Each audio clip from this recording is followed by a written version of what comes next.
अस्सलाम वालेकुम वरहमतुल्लाहि वबरकातुहू। मैं हूँ आसिफ़ कुरैशी। ये मसला औरतों के साथ ख़ास है कि जब हैज़ और निफास आ जाए तो क्या हुक्म है उनके लिए। नमाज और रोज़े का तो सबको पता है, लेकिन ये सवाल अक्सर के ज़हन में होता है कि क्या ज़िक्र अज़कार भी कर सकते हैं और इसी तरह दुआ भी कर सकते हैं या नहीं।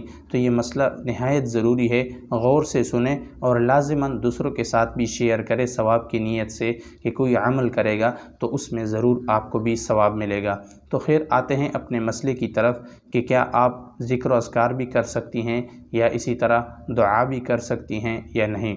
तो नमाज का तो आपको पता है, रोज़े का भी आपको पता है कि नहीं कर सकते हैं, और रोज़े का उस पर क़ज़ा है लेकिन नमाज की क़ज़ा नहीं है। नमाज की क़ज़ा क्यों नहीं है? एक दफ़ा हज़रत आयशा रज़ी अल्लाह अन्हा से पूछा गया कि हाँ क्या वजह है हमारे ऊपर कि हैज़ का और निफास के रोज़े हम क़ज़ा करते हैं लेकिन नमाज क़ज़ा नहीं करते हैं, उसकी क्या वजह है? हज़रत आयशा रज़ी अल्लाह अन्हा ने जवाब दिया कि नबी करीम सल्लल्लाहु अलैहि वसल्लम के ज़माने में जब हमें हैज़ आता तो वो रोज़ों की क़ज़ा का हुक्म करते और नमाज की क़ज़ा का हुक्म नहीं करते। ये मिशकात शरीफ की भी ये हदीस है और मुस्लिम शरीफ में भी ये रिवायत है। अच्छा, तो अज़कार आप कर सकती हैं या नहीं, ये बहुत ज़रूरी मसला है। अज़कार आप कर सकती हैं और इसी तरह आप दुआ भी कर सकती हैं। कुरान मजीद की वो आयत जो दुआएं हैं वो भी आप दुआ की नीयत से आप पढ़ सकते हैं।